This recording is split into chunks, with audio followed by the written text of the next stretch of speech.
I cannot tell you the number of times I've gotten off of a locomotive after firing, after running, any of those things here at the Colorado Railroad Museum and heard this exact phrase. Look, there's the conductor. Look at how dirty he is. Yeah, the conductor doesn't drive the train. So what does the conductor do? Well, in order to answer that, I made sure to talk to a couple real conductors who've worked in all various different types of railroading to understand what is the role really about. What's up, guys? This is Heiss, and today we're gonna answer, what does the conductor really do? What you might hear is gonna surprise you. What's it like being a conductor on a tourist road like the Durango and Silverton? It's honestly one of the most rewarding things that I've ever done. I moved to Durango from Southern California just to work for the Durango and Silverton. It's something I'd been wanting to do for a long while, and when I got hired out, I didn't know how long this was going to last. And fortunately for me, this worked out better than any way I could have dreamed. I have met so many wonderful people, both as co-workers and as passengers on this railroad, that you wouldn't have been able to meet otherwise. It can be the most difficult job in the world, and it can be the easiest job in the world. You just got to take it day by day and roll with the punches. So Nick is a conductor on a historic tourist railroad, and they still adhere to the original train crew setup that was true for most of America. A 5-person train crew. Engineer, fireman up at the front, a head-end brakeman, a rear-end brakeman, and then the conductor. These days, things are a little bit different, though. Usually most train crews are only just 2 people, and just the engineer, just the conductor, and depending on what kind of train it is, the role is actually really different. So let's talk to some real conductors to hear what it's like. So Johnny, you're a Class 1 freight conductor, which means you work on all of the big freight trains out here in the US. What is your schedule like? Schedule? I don't have a freaking schedule. I work 6 days a week, man. Why 6 days? I don't know, because legally, FRA, you can't work 7 days or you get 3 days off, so. So they try and work you 6 days a week, but at least you know when you're working, right? No, not at all. So how do you know when to come in? You get a 2-hour call. So you get a phone call, and in 2 hours you have to be... I have to be at the yard office. At the yard office, okay. So... But it's at the same time of day, at least, right? Nope. You don't know when you're going to be called. You could be called 6 days in a row. That is utterly absurd to think about. But the job is easy, right? At the very least? I wish. But you're just up front riding and protecting the left side, right? That is not true in the slightest. From the day to day, we start out usually getting to the yard office. The conductor will grab the paperwork, get the tonnage graphs and all that for the engineer. And then we'll get a hold of somebody that knows more about what's going on than we do, apparently. And most of the time they'll tell us, hey, your train's in this track, your power's up here, you'll go grab your power, we'll double, triple up, whatever we gotta do and get out of the yard. And after that, yeah, I can get up on the train and sit, but I'm not just sitting there. So Eric, earlier we heard from Johnny, and Johnny's a conductor on the Class 1, but you're a conductor for a Class 3 short line. Can you tell us why that's a little bit different? For those of you who don't know, Class 1 railroad is a much bigger railroad. They have much more trackage, they go further, they haul longer distances basically. And working on a Class 3, you can basically think of us as like your mailman. You know, the mailman that literally goes and puts in the mail inside your mailbox, whereas a Class 1 is more like the freight vans that carry the mail between different delivery centers. So what they do is, yeah, they still service some customers in between, but Class 1 mainly focuses on moving cars from town to town, whereas Class 3, we work on delivery, working with our customers and actually servicing industry plants.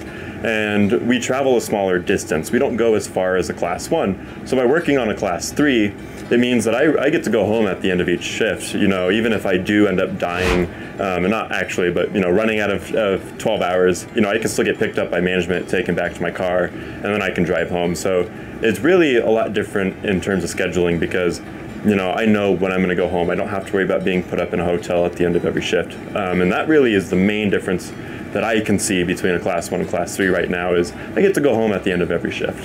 We were talking with Johnny, and Johnny had lots to say about the schedule of the Class 1. What's the schedule like for a Class 3 conductor? It's really pretty much we have a couple different jobs that are set to start at the same time. Yeah, every now and again we'll get an occasional oddball where you have to come in at 10:30 in the morning or 10:30 at night, but really we have a set time that each job starts. So even though I'm on the extra board right now, I still know that if and when the next time I get called in, 99% of the time, that's going to be at the same time of day. I could get called in at 5:30 in the morning. I could get called in at 6. Kind of goes back to that class 1, class 3, because we're a little way smaller, not all over the place with our trains. You know, everything's a little bit more scheduled. So we've talked to a number of different conductors that work for freight operations, but of course, perhaps the most relevant touchstone is a conductor that works in passenger. I can think of no one better than Brad Swartzwelter to interview for this specific topic. Brad has written a number of different books and is an expert on all things Amtrak and has quite the history. So why don't you tell us your history as a conductor and what you like about the position? Well, it's the dream job. I chose to get into railroading primarily because, like an awful lot of people in this world, I have the unfortunate reality of being an unrepairable train fan. It's a disease that gets us all. And I've had it since my earliest memory, and it never has gone away. When it came time to choose a career right after high school or college, there was no railroad hiring going on. Operations crews had gone from 5 men on a freight train down to 3, and then later on it went down to 2. So the early 1980s were a terrible time to try to get into the railroad industry. So I didn't. Then in the early 90s, things started to turn around. I went to Metropolitan State College, and there, as part of my studies, I did an internship with Phil Anschutz's ski train. I went to school to learn travel administration and tourism, specifically to get into the passenger railroad business. Amtrak was not hiring in 1994 when I was ready to start. So I went to the BN that was hiring in Gillette, Wyoming. It was an awesome experience. I actually spent my very first tour of duty on the BN 9400, the very first of the SD70 Max in the creamsicle color, and it was spectacular. The first cozy cab or quiet cab. It didn't take long before the wind and cold of northern Wyoming started to get to me and my young family. And then in the spring of '96, I was furloughed during a temporary downturn in the coal industry. With that downturn, I knew that it was time to try to break into the railroad industry somewhere else, and preferably in the area that I wanted to be in, which was passenger railroading, because I enjoy people. Stuff is fine. Big engines and lots of cars is fun, but the real thrill is human beings. I was able to take a transfer with the BN to an area they had a need for more employees, which was the Pacific Northwest Division, and specifically Seattle.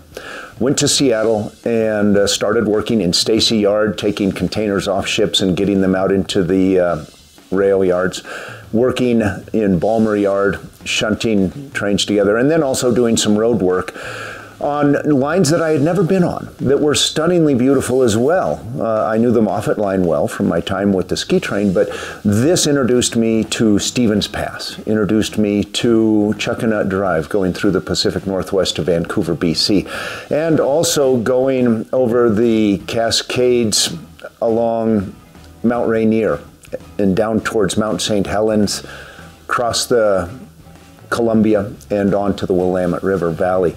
A great area to be, and we were just starting the Cascades passenger line.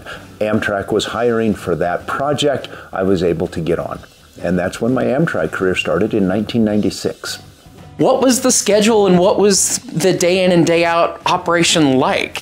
In the beginning, I was on the extra board, right, and it was exactly like the Class 1s. I lived by the telephone, which at the time was a great big bag with a huge battery and a thing on a cable that you pulled out and you talked to. Yes. That was cell phones at that time. As I gained seniority, I was finally able to have a regular job, and that would go to work at an exact time of day unless I got what's called a setback because of a late arriving train. Fortunately, in Seattle, the trains originated in Seattle for the most part, so there was almost never a setback. But what was it like being a conductor for the Cascade service? It was a heady time. It was exciting because we were starting something new. We were getting new equipment. We were expanding the number of runs that we had. We were growing the crew base. Everything was positive and moving forward, and it looked like a great future. The Pioneer was coming up into town, the Empire Builder and the Coast Starlight. The amount of passenger railroading that I had never been exposed to before growing up in the Denver area. Really was a great time, and the trains were full, and they were full of people that loved being on the train. The prices were moderately low, and the service was exceptionally high. Challenges, no doubt, as we always have in railroading, but we were able to provide a service that was competitive with I-5 and that was more convenient than trying to go to SeaTac and fly. So Eric, once you're on the job, what is a day in the life of a Class 3 conductor like? Starts off, you go to the crew base, depending on which one you're called into. For my particular railroad, we have 2 crew bases. So I show up to the crew base, and then the first thing I usually do is check the lineup, see what I have to do for that day, see where I'm going, what customers I'm going to have to service. And then I go and I look at my general notices, I look at track bulletins, general orders, stuff like that. And then I'll start to print off my paperwork, which includes my switch list, my daily operating bulletin, GTBs if we're going on to a Class 1, such as BNSF or Union Pacific, and then the lineup itself, so I can keep track of what I'm supposed to do throughout the day. So I'll go in, I'll get my paperwork situated, I'll hold a job briefing with my engineer, we'll say what we have to do, and then we go right out to the power, we get the power started. Depending on what I'm doing for that day, usually our train is assembled out of that crew base. We'll just pick up the train and shuttle it wherever it needs to go. You know, we're keeping track of what's going on that railroad, but also keeping in mind, you know, what's going on with our railroad. If there's a foreman I have to call, making sure that, you know, there aren't any speed restrictions in place that I have to remind the engineer of. And all the while keeping inventory of my train, making sure that I have the right cars on my train, making sure that, oh wait, I did pick this car up, or oh no, I forgot to pick that car up, we have to go back and get it. That's happened a couple of times. But in general, the reality is just getting in, grabbing the train, delivering that train where it needs to go, and then switching any customers out. And then once that's done, if it's a good day, you'll shuttle your inbound train back, put the cars away into the siding, park the locomotive, and rinse and repeat. What other roles that are specific to passenger did you have to deal with? Well, in passenger railroading, the conductor is still in charge of everything the conductor is in charge of on a freight train. The safe operation of the train and the management of the manifest. On a freight train, of course, it's the commodities being hauled and the number of cars and the car numbers. On a passenger train, you still have to pay attention to the consist of the train, the locomotives, the cars, and you have to make sure that everything is exactly as it is supposed to be, but you also have the entire level of customer service that doesn't exist on a freight train. And it takes a lot of people to do that. The conductor is the manager of all those positions on the train. And it's not really being the boss. It's more like being the facilitator of everybody getting their job done. And without that end degree of oversight, a passenger train becomes rather chaotic. While at the same time, with a well-seasoned crew, everybody knows their craft and does it well, the role is really pretty simple. So that was a little bit about a couple of different types of railroading, but how are they different? Let's talk to Eric, who we've seen on the channel before, who used to work for the Colorado Railroad Museum right here, and also the Georgetown Loop. He's now a Class 3 freight railroad conductor, and he knows the differences between what it's like to be a tourist conductor versus what it's like to be a conductor on a freight train better than anybody. So obviously tourism, you're dealing with passengers, you're dealing with people, you know, you're still a little bit in charge of the train's movement. Whereas working with Class 3, you know, freight, you know, you're working with freight cars, you're managing, you know, these customers' industries. So yeah, you're still dealing with customers in a way, but you're not dealing with them directly face to face. And you're managing a switch list. You basically have these logic puzzles you're solving every day of, okay, how am I going to build my train to where it makes sense that, okay, I hit this customer first, I'm going to service them first, I'm going to service this one next. So whenever you're pulling all these cars that are jumbled up out of the siding, it really is different than just, you know, hopping on a passenger tourist train saying, okay, let's go. And then even just on the operations standpoint, operations is way more different. You know, you actually have foremen you have to contact. You actually are contacting your dispatchers to make sure everything is in order. and that it's safe to operate. And so there's just all these differences that it's just almost night and day between working on tourists, which I've obviously had experience with, and then working with the Class 3, which is just so much. It's almost like a different career, if I had to say. It's just almost completely different. It's like, yeah, it's still trains, but it's not the same. A thing that's a little bit different than what you'd see on a tourist train or one of the museum excursions is that we did it day in, day out. And from an employee point of view, that can become fatiguing. So it seems that the relationship between the engineer and the conductor is quite complex. We now know that the conductor doesn't drive the train, which is what the engineer does, but how do they work together? So the engineer's in charge of pulling the sticks and you're in charge of literally everything else. This is true, yes. I have nothing to do with the actual operation of the locomotive. You know, I can say I have things to do with the operation of the train. You know, I say, you know, bring it back 3 cars on a hook, you know, stretch it, stuff like that. But, you know, I don't actually drive the train. I'm just the one that says, you go here and you do this, you know, and I conduct the train's movement. Ah, so that's where it comes from. No, something like that, I don't know. But as seniority grew into the early 2000s, I was able to hold a regular assistant conductor job on the road runs. So I was just inside and dealing with the passenger issues, occasional mechanical things, and then also interchanging with the dispatcher when we had service disruptions, etc. And of course, always dealing with the prima donnas of the train, which of course are the locomotive engineers. I'm gonna have to put that on a t-shirt, I think. Yeah. What was the relationship like working with the typical engineer? Well, besides the fact that almost all engineers are extremely arrogant. God's gift to the railroad, of course. Yes, they truly believe they are. It's a symbiotic relationship. In reality, and joking aside, they are extremely well-trained professionals, and they take their craft extremely seriously. Of course, the lives of everybody on the train are in their hands, and the training that Amtrak gives our locomotive engineers, I believe, is second to none. It is thorough. On a few occasions, we have dropped the ball on that a little bit, and we've learned our lessons. But in general, it's an extremely capable class of employee, and it was an honor to get to work with so many outstanding locomotive engineers. The locomotive engineer is in charge of the operation of the locomotives and the interaction with the dispatcher and the rules compliance of the operation of those locomotives. The conductor is responsible for everything from the rear knuckle of the locomotives, or its consist, back through all of the coaches, sleepers, dining cars, and lounge cars. The conductor is equally responsible for making sure that we comply with all of the rules, dispatching, and signaling. So it's an outstandingly symbiotic relationship. The train cannot move until the conductor gives permission. The train will not move unless the engineer chooses to comply with that permission. It takes both. It does, and it works. That rules-dictated relationship has made passenger railroading one of the safest ways of travel in the world. So we've heard a lot about roles and responsibilities, but what does a bad day for a conductor actually look like? Can you tell the folks what happens when you get a knuckle? So a knuckle is getting a separation going into emergency on line of road.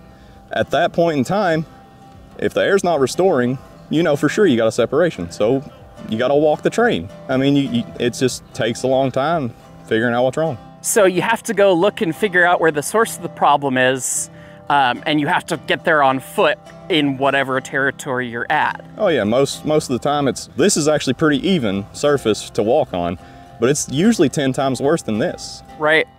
So how far might you have to walk? Our largest train's somewhere between 2 3/4 mile long, so 2 3/4 miles at the most, one direction.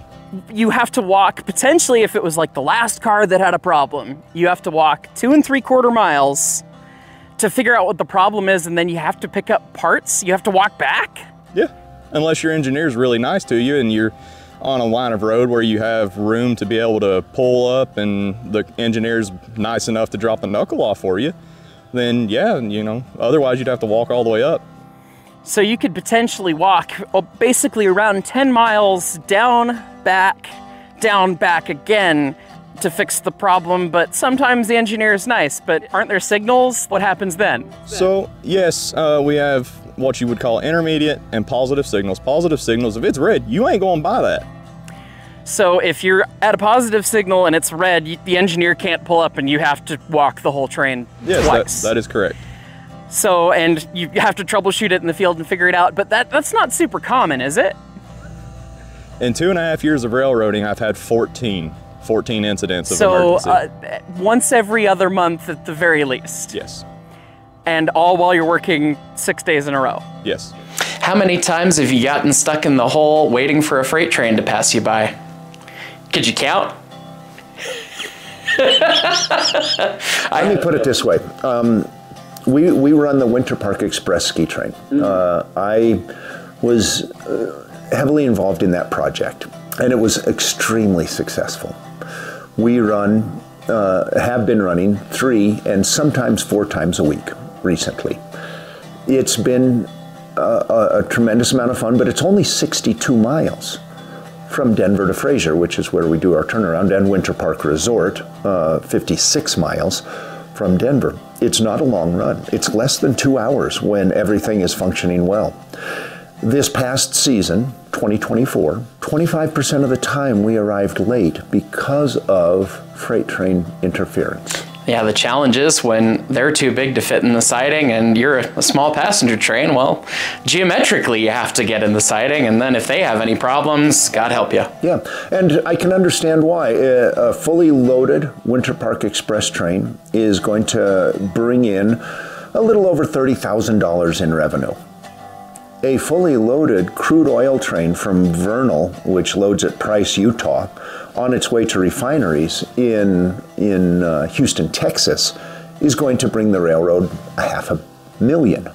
Easily, yeah. We're not even in the ballpark financially. Johnny told us about getting a knuckle. What's something bad that can happen to a passenger conductor? We have a thing called carry-bys, and a conductor that gets a carry-by of a passenger is shamed, and it's humiliating. And of course you feel bad for the customer, who then has to wait for the next train going back to take them to where they were originally supposed to get off the train. So on a good day, the conductor of a freight train is here in the cab with the engineer, being a second person.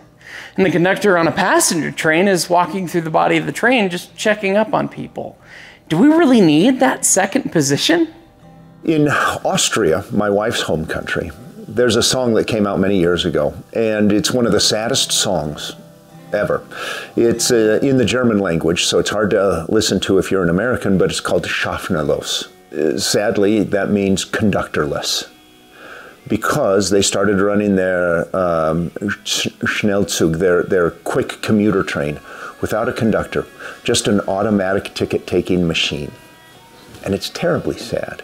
And the locomotive engineer, who is separated from the customers, is completely responsible for everything as far as operations, and then a couple of security people every now and then would be on one of those trains to make sure that people are complying with laws. A tremendous amount of the romance of the rails was lost, and that's what this song laments.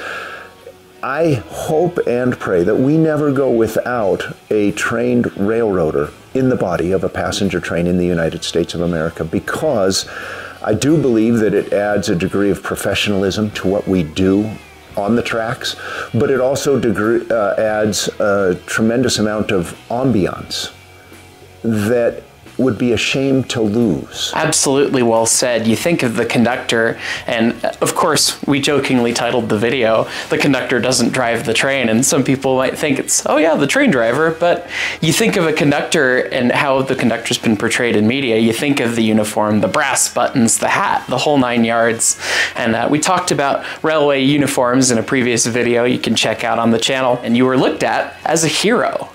And I still think people want a little taste of that when they go to ride a passenger train, so I absolutely agree. Well, I like to think so. And if you look at the future of transportation, where artificial intelligence is truly finding a way to operate anything.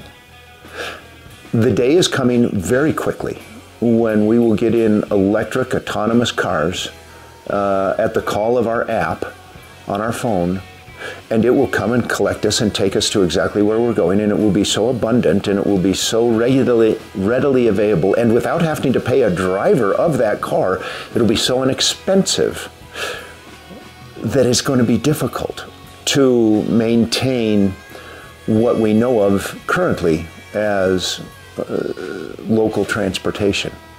On the transit level, it would be very frightening to be in the transit industry. But on a long-distance passenger train, there's a romance that no machine will ever be able to take away. And the conductor is a part of that. It's going to become more and more, it already is, but it's going to become more and more a leisure travel option rather than a functional way to get from point A to point B. Absolutely. It's already, of course, slower than flying, but it is a much more romantic and enjoyable experience getting to see the beautiful countryside we have roll by the window. Sure, and there's nothing that I've experienced that's more satisfying to a customer than when they get on the California Zephyr and they cruise across the western United States and the train is spotlessly clean, everything, all the amenities function properly, the crew is well trained and hospitable, and the train is on time. That's clean living. It happened once. It happened at least once. Yes, yeah. It's incredibly difficult to bring that about. There are literally tens of thousands of details that have to work together. From the factory where the trains were first built, through the maintenance at places like Beech Grove, through the cleaning that happens in places like the Chicago Yard, through the operations with onboard services crews from Chicago, and then operating crews all along the line, because of course we have to get on and off. We're not allowed to sleep on the train the way a bartender or a car attendant can. So we only have these 12-hour shifts, but all of us have to work together like a well-oiled machine. It's tremendously difficult, far more difficult than simply getting a 777 and flying from O'Hare to LAX. No kidding. The amount of moving pieces when you're talking about individual bits of rolling stock and passenger compartments, everything has to come together for that sort of experience to work. Yes, yeah. and that doesn't even include the host railroad that is doing all of the dispatching, right, while at the same time trying to run a profitable freight operation. So the thing I loved about interviewing these conductors the most was just their passion. I love railroading, and it's obvious that they do as well. So why don't we hear from them what made them love what they do? For me, it's always just that wanting to do more type thing. You know, I've always loved trains. I've always wanted to work on trains in some sort of fashion. You know, I tried the passenger conducting, which, you know, is fun and rewarding in its own sense. But for me, you know, being a railroad conductor, actually seeing these cars from picking them at interchange to the customer to taking it back to interchange is so rewarding. And to know that I'm making a difference, but also working on a form of transportation that I've always enjoyed and always admired. And so to be able to work on it in both those aspects, where it's super rewarding and I'm working on something I love, you know, it seemed right to go work for a Class 3 railroad. Brad, do you have any favorite memories from the railroad? Do you have any particular day as a passenger conductor that stands out? I have one. We had a day when we were loading the train in Grand Junction. I was the conductor. And we were loading. It was just a normal day. It was in the height of the COVID pandemic. A couple came beautifully dressed. He had a boutonniere, she had a corsage, and they just looked so happy. And I said, "What's the matter?" And they said, "Well, we were just married." It was 10 o'clock in the morning. I said, a church had you married out this early? He said, no, none of the churches can open, it's COVID. I said, "Oh no." They said, "So we just went to the Justice of the Peace and got married there." I said, "Oh, so the judge, well, it was through a glass partition and, you know, and yeah, we got our marriage license. But this is our honeymoon. We're going to Grand Junction. From Grand Junction to Glenwood Springs." I said, "Oh, that's awesome, but you didn't get a ceremony?" They said, No. And so I thought, well, the captain of a ship in an emergency has always had the power to wed people, and so we had a wedding. That's amazing. In the lounge car. Everybody had their mask on, but we had a little ceremony there in the lounge car, and I remember as we were going through rifle, declaring them man and wife, and by the power vested in me by certification through the Federal Railroad Administration, I presided over the ceremony. We had a great fun. Of course, we were mocking, but it was more than just mocking. Of course. To them, I think meant something. It meant a lot. Yeah. And that was a great memory. Brad's favorite memory has to be one of the ones for the ages. But what do they think about their job overall? The fact that I get to do something that probably more people fly fighter jets in this country than do what I get to do on one of the most beautiful railroads in one of the most beautiful places in the world is absolutely incredible. And it's not just the scenery and the equipment, it's also the people I work with. I have an amazing group of co-workers here at the Durango and Silverton, and I wouldn't trade it for anything else on this planet. The people I work with, the pay and the benefits. That is the one nice thing. They do take care of you pretty well, and there really is a brotherhood in railroading. It bonds people across history and across railroading. I mean, we became friends because we liked the stuff that we did online. You're Class 1 real freight conductor, and I play one on TV. So, and here we are. Yeah.